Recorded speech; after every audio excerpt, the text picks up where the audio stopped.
Hello students, welcome. आज हम पढ़ेंगे हेवर्थ फार्मूला फॉर सुक्रोज। ठीक है, तो सुक्रोज का हेवर्थ फार्मूला क्या होगा? ओके, अब सुक्रोज का मॉलिकुलर फार्मूला होता है C12H22O11 और एक्चुअली ये है डाइसैकराइड। ठीक है, इसके पहले हमने मोनोसैकराइड्स को लिए कंप्लीट किया था। तो डाइसैकराइड्स में 3 कॉमन डाइसैकराइड्स होते हैं। एक तो होता है सुक्रोज, उसके बाद है मल्टोज और उसके बाद है लैक्टोज। हालांकि तीनों का मॉलिकुलर फार्मूला सेम है, लेकिन हाइड्रोलिसिस होने के बाद इनसे जो 2 मोनोसैकराइड्स यूनिट मिलेंगे, ठीक है, वो थोड़े डिफरेंट हो सकते हैं। तो इनमें मॉलिकुलर फार्मूला तो सेम है। अब यहाँ पर होगा क्या कि सुक्रोज का, जिसको हम कॉमन शुगर कहते हैं ना, सुक्रोज का अगर हम हाइड्रोलिसिस करते हैं बाय यूजिंग डाइल्यूट HCl और एंजाइम, तो हाइड्रोलिसिस होने के बाद ये 2 मोनोसैकराइड्स के यूनिट देगा। ठीक है, so disaccharide gives 2 units of monosaccharides on hydrolysis by dilute HCl. These 2 monosaccharide unit are linked together by ether oxide linkage. अब होता क्या है, हाइड्रोलिसिस होने के बाद तो ये 2 मोनोसैकराइड्स यूनिट देंगे, लेकिन इन 2 मोनोसैकराइड्स यूनिट का जब लिंकेज होगा, जिसको हम ईथर ऑक्साइड लिंकेज कहेंगे या ग्लाइकोसिडिक लिंकेज कहेंगे, जब 2 मोनोसैकराइड्स यूनिट ग्लाइकोसिडिक लिंकेज के थ्रू जब ज्वाइंट होंगे, ठीक है, तब हमें यहाँ पर जो शुगर मिलेगा उसको हम इनवर्ट शुगर कहेंगे। मतलब जो प्रोडक्ट मिलेगा उसको बोलेंगे हम इनवर्ट शुगर।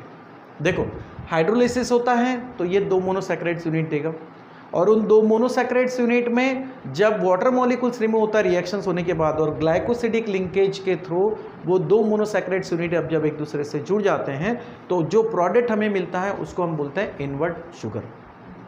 ठीक है, और जो हाइड्रोलिसिस होगा इसको बोलेंगे हम इन्वर्शन ऑफ शुगर। ठीक है, इन्वर्शन ऑफ शुगर। तो हाइड्रोलिसिस होगा, वो 2 मोनोसैकराइड्स यूनिट मिलेंगे और ये 2 मोनोसैकराइड्स यूनिट एक दूसरे के साथ लिंक होंगे। किसके थ्रू? ईथर ऑक्साइड लिंकेज, जिसको हम बोलते हैं ग्लाइकोसिडिक लिंकेज। क्लियर? अब ग्लाइकोसिडिक लिंकेज जो बनता है ये किस तरीके से, जब 2 मोनोसैकराइड्स यूनिट एक दूसरे से रिएक्ट होते हैं तो वहां पर वाटर मॉलिक्यूल्स रिमूव होता है। ठीक है, so glycosidic linkage is form by removal of H2 molecule by reactions of 2 hydroxyl group.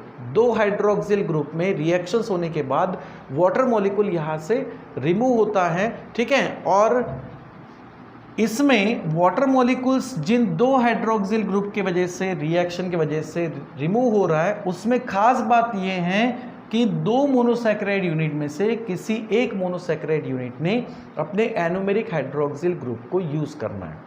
ठीक है, ये कंडीशन ध्यान में रखना है।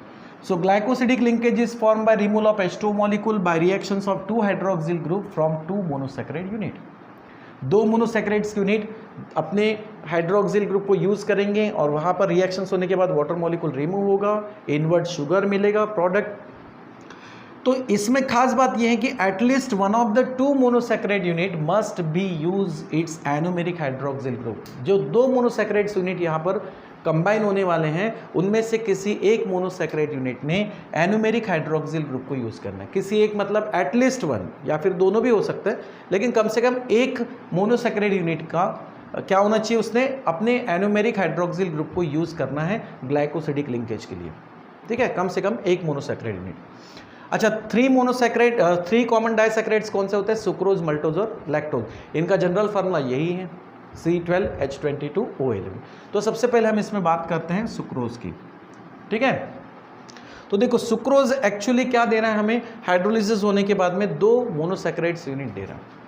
So on hydrolysis of this sucrose, ठीक है, in presence of dilute HCl gives 2 monosaccharide unit, जिसमें एक होता है अल्फा डी ग्लूकोज और दूसरा होगा यहाँ पर बीटा डी फ्रुक्टोज। ठीक है, अल्फा डी ग्लूकोज और बीटा डी फ्रुक्टोज। अब डी एक्चुअली कॉन्फ़िगरेशन शो करता है, तो लोवेस्ट कायरल कार्बन एटम्स का हाइड्रोक्सिल ग्रुप अगर राइट साइड में हो, ठीक है, तो उसे हम डी बोलते हैं। उसका कॉन्फ़िगरेशन क्या होता है? डी। तो ग्लूकोज में और फ्रुक्टोज में दोनों में लोवेस्ट कायरल कार्बन एटम का हाइड्रोक्सिल ग्रुप राइट साइड में होगा, इसीलिए इसको बोला हमने D glucose D fructose. Plus rotation, plus जो साइन है ये एक्चुअली ऑप्टिकल रोटेशन को रिप्रेजेंट कर रहा है। ग्लूकोज का जो ऑप्टिकल रोटेशन है, ठीक है, इसमें जो ग्लूकोज का ऑप्टिकल रोटेशन है, यानी स्पेसिफिक रोटेशन हम बोल सकते हैं। ठीक है, स्पेसिफिक रोटेशन। तो इसका स्पेसिफिक रोटेशन अगर ग्लूकोज का देखा जाए, ठीक है, स्पेसिफिक रोटेशन, तो ये होता है that is alpha D20, sorry alpha 20D, और ये ऑब्जर्व होता है ग्लूकोज के केस में कितना होता है यहाँ पर +52.7 डिग्री। ठीक है, अब पॉजिटिव साइन है, इसका मतलब ग्लूकोज क्या कर रहा है, प्लेन पोलराइज लाइट को क्लॉकवाइजली रोटेट कर रहा है, इसीलिए इसको हम डेक्स्ट्रो रोटेटरी सब्सटेंस कहेंगे। जहाँ फ्रुक्टोज की बात करते हैं तो इसमें जो ऑप्टिकल रोटेशन आपको मिलेगा, स्पेसिफिक रोटेशन, ठीक है, स्पेसिफिक रोटेशन, तो ये स्पेसिफिक रोटेशन एक्चुअली क्या होगा इसमें alpha, okay, 20D and that equals to -92.4 degree. Okay, तो ये होगा स्पेसिफिक रोटेशन किसका, फ्रुक्टोज का। ठीक है, समझ में आ रहा है। ओके, अब इन दोनों से जो प्रोडक्ट मिलेगा एक्चुअली, ठीक है, ये जो दोनों में प्रोडक्ट मिलेगा, ये प्रोडक्ट एक्चुअली क्या देगा, लियो रोटेशंस। ठीक है, मतलब the net result is laevo rotation. इन दोनों का जो प्रोडक्ट्स मिलेगा ग्लाइकोसिडिक लिंकेज के थ्रू, जिसको हम इनवर्ट शुगर कहेंगे। ठीक है, इनवर्ट शुगर। ठीक है, तो इसका जो रिजल्ट आएगा, मतलब ऑप्टिकल रोटेशन का जो रिजल्ट आएगा, वो रिजल्ट क्या होगा, invert sugar has net laevo rotation. ठीक है, इसका जो प्रोडक्ट आएगा वो क्या शो करेगा, लियो रोटेशन। क्यों, क्योंकि बीटा डी फ्रुक्टोज का ऑप्टिकल रोटेशन बहुत ज़्यादा मतलब नेगेटिव है एज कंपेयर टू ग्लूकोज। ठीक है, तो उसके वजह से यहाँ पर जो इनवर्ट शुगर मिलेगा, जो प्रोडक्ट मिलेगा, उसका नेट लियो रोटेशन होगा। ठीक है, तो ये होता है इन दो मोनोसैकेराइड यूनिट्स का ऑप्टिकल रोटेशन। अब ये दो मोनोसैकेराइड यूनिट एक दूसरे से किसके थ्रू ज्वाइंट होंगे, ईथर ऑक्साइड लिंकेज के थ्रू, जिसको हम ग्लाइकोसिडिक लिंकेज कहेंगे। तो अब सबसे पहले हमने यहां पर लिया अल्फा डी ग्लूकोज। ठीक है, तो अल्फा डी ग्लूकोज का स्ट्रक्चर है। वैसे ही हमें बीटा डी फ्रुक्टोज का भी स्ट्रक्चर बनाना है, बीटा डी माइनस फ्रुक्टोज। ठीक है, तो ग्लूकोज और फ्रुक्टोज, इसमें ग्लूकोज में क्या होता है कि जो एनोमेरिक कार्बन है वो हेमिएसिटल ग्रुप बनाता है। ठीक है, और इसमें जो सेकंड कार्बन है ग्लूकोज का, वो एक्चुअली कीटोनिक ग्रुप यानी हेमिकीटल ग्रुप बनाता है। ठीक है, सेकंड कार्बोनिल कार्बन होता है। तो यहां पर क्या होगा कि इसमें ये है अपना फर्स्ट कार्बन, ठीक है, अल्फा डी ग्लूकोज का, और बीटा डी फ्रुक्टोज का यहां पर है ये सेकंड कार्बन। अब यहां पर ग्लाइकोसिडिक लिंकेज एक्चुअली किसके थ्रू बनता है, ग्लाइकोसिडिक लिंकेज होता है C1 of alpha D glucose. ठीक है, ग्लाइकोसिडिक लिंकेज किसमें होता है, C1 of alpha D glucose. ठीक है, alpha D glucose and C2, ठीक है, and C2 of beta D fructose. ठीक है, C2 of beta D fructose. ठीक है, C1 of alpha D glucose and C2 of beta D fructose form glycosidic linkage. इनमें क्या होता है, ग्लाइकोसिडिक लिंकेज बनता है। ठीक है, इनमें ग्लाइकोसिडिक लिंकेज फॉर्म होता है और वाटर मॉलिक्यूल यहां से रिमूव होता है। तो देखो यहां पर क्या होगा कि जो फर्स्ट एनोमेरिक कार्बन है किसका, ग्लूकोज का, ये अपने एरोमेरिक हाइड्रोक्सिल ग्रुप को यहां पर इन्वॉल्व कर रहा है। फ्रुक्टोज का सेकंड कार्बन जो है ये अपने इस हाइड्रोक्सिल ग्रुप्स को इन्वॉल्व करेगा, और इन दोनों हाइड्रोक्सिल ग्रुप से यहां से क्या होगा, वाटर मॉलिक्यूल ये रिमूव होगा। ठीक है, H2। यहां से वाटर मॉलिक्यूल रिमूव होने के बाद इनमें जो लिंक होगा, जॉइंट बाइंड होंगे, वो ऑक्सीजन के थ्रू होंगे, तो इसी को अपन ईथर ऑक्साइड लिंकेज कहते हैं। ओके, तो यहां पर ईथर ऑक्साइड लिंकेज बनेगा, मतलब इसमें से यहां से हाइड्रोजन, ठीक है, यहां से हाइड्रोजन, ओके, और इस ग्रुप से इस कंपाउंड से हाइड्रोक्सिल, ये दोनों यहां से क्या होंगे, वाटर मॉलिक्यूल्स के फॉर्म में रिमूव होंगे, और इन दोनों मोनोसैकेराइड्स यूनिट में जो लिंकेज बनेगा, ठीक है, इसी को हम बोलेंगे एक्चुअली ग्लाइकोसिडिक लिंकेज। ठीक है, इस तरीके से समझ में आ रहा है। अब इस ग्लाइकोसिडिक लिंकेज को क्या बोलेंगे, यहां जो एनोमेरिक कार्बन दिखाई दे रहा है जिसमें पहले कहीं हाइड्रोक्सिल ग्रुप प्रेजेंट था, तो ये हमारे लिए हो जाएगा अल्फा कार्बन। ठीक है, ये हो जाएगा हमारे लिए अल्फा कार्बन। और फ्रुक्टोज की बात करते हैं तो ये जो सेकंड कार्बन है ये क्या होगा, बीटा कार्बन। क्यों, यहां पर हाइड्रोक्सिल ग्रुप इस कार्बन से अटैच है, तो ये अपने लिए अल्फा हो जाएगा, और इससे अटैच जो सेकंड कार्बन है ये हो जाएगा अपने लिए बीटा कार्बन। तो ग्लूकोज का अल्फा और फ्रुक्टोज का बीटा कार्बन एक दूसरे से ग्लाइकोसिडिक लिंकेज के थ्रू क्या होते हैं, बाइंड होते हैं। इसीलिए इस लिंकेज को हम कहते हैं अल्फा बीटा 1,2 ग्लाइकोसिडिक लिंकेज। ठीक है, इसको हम क्या बोलेंगे, अल्फा बीटा 1,2 ग्लाइकोसिडिक लिंकेज। समझ में आ रहा है? ठीक है, तो अल्फा कार्बन ग्लूकोज का, बीटा कार्बन फ्रुक्टोज का, ये दोनों एक दूसरे के साथ ईथर ऑक्साइड लिंकेज के थ्रू बाइंड होंगे, जिसको हम बोलेंगे अल्फा बीटा 1,2 ग्लाइकोसिडिक लिंकेज। ठीक है, समझ में आ रहा है? अब इसमें रिड्यूसिंग, नॉन रिड्यूसिंग क्या कैरेक्टर हो सकता है?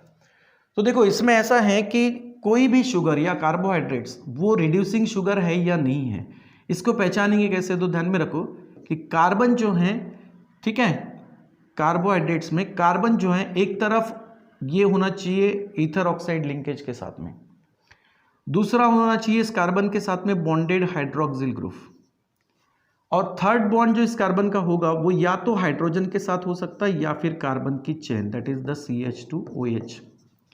अगर ऐसा है तो इसका मतलब यहाँ पर जो प्रोडक्ट बनेगा, जो आप शुगर ले रहे हो, वो रिड्यूसिंग शुगर होगा। ठीक है, इससे दूसरी एक बात कि अगर किसी लिंकेज में ग्लाइकोसिडिक लिंकेज बन रहा है, ऐसे इसमें प्रोडक्ट में अगर हेमिएसिटल ग्रुप फ्री है तो भी वो रिड्यूसिंग शुगर होगा, अगर हेमिकेटल ग्रुप फ्री है तो भी वो रिड्यूसिंग शुगर होगा, लेकिन अगर फ्री नहीं है तो रिड्यूसिंग शुगर नहीं है। अब इससे आप एक आसानी से इसका रिड्यूसिंग कैरेक्टर देख सकते हो कि यार रिड्यूसिंग शुगर होगा या नहीं होगा। अब कौन कौन से हो सकते हैं? जैसे ये एनोमेरिक यानी पहला कार्बन लिया हमने, ठीक है, अल्फा कार्बन भी बोलेंगे। इसमें देखो क्या दिख रहा है इस तरफ, जो सबसे पहले अगर देखते हैं, सबसे पहले अगर देखेंगे तो यहाँ पर H था, तो वो ग्लूकोज था। तो ग्लूकोज के केस में कार्बन हाइड्रोजन से जुड़ा हुआ है, इस तरफ OH ग्रुप से जुड़ा था, इस तरफ ऑक्सीजन के साथ लिंक था। तो अगर मैं सिर्फ ग्लूकोज की बात करता हूं तो वो रिड्यूसिंग शुगर है। सिर्फ फ्रुक्टोज की बात करता तो यहां पर भी OH था पहले, ठीक है, यहां पर भी हमने क्या लिखा था, OH। तो ये जो सेकंड कार्बन है एक तरफ OH से अटैच है, एक तरफ ऑक्सीजन से और एक तरफ CH2OH से, तो ओनली फ्रुक्टोज लेते तो वो भी रिड्यूसिंग शुगर होता। लेकिन अब यहाँ पर अल्फा बीटा 1,2 ग्लाइकोसिडिक लिंकेज बनने की वजह से इस कार्बन में हाइड्रोजन और ये ऑक्सीजन तो दिख रहा है बॉन्डेड, लेकिन इस तरफ आपको H या CH2OH चाहिए, सॉरी OH चाहिए था, वो OH नहीं है।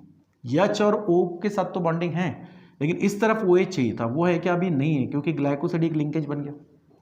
तो इसमें सुक्रोज में आपको इस तरीके का स्ट्रक्चर इसमें प्रेजेंट दिखाई नहीं दे रहा है, ठीक है। और क्यों? क्योंकि इसमें सुक्रोज में क्या हुआ, हेमिएसिटल और हेमिकेटल यानी अल्डिहाइड और कीटोनिक ग्रुप दोनों इन्वॉल्व हो रहे हैं ग्लाइकोसिडिक लिंकेज में, ठीक है। तो ये बात ध्यान में रखना कि इन सुक्रोज, ठीक है, इन सुक्रोज अल्डिहाइड, ठीक है, अल्डिहाइड एंड कीटोन या ketonic group, aldehyde and ketonic group, ठीक है, aldehyde and ketonic group of both monosaccharides, of both monosaccharides, ठीक है, are involve, both monosaccharides are involve in glycosidic linkage. Actually दोनों monosaccharides में aldehyde और ketonic group ये glycosidic linkage बनाने के काम में यूज हो रहे हैं, ठीक है। तो इसके वजह से ये नॉन रिड्यूसिंग शुगर होगा, ठीक है। So hence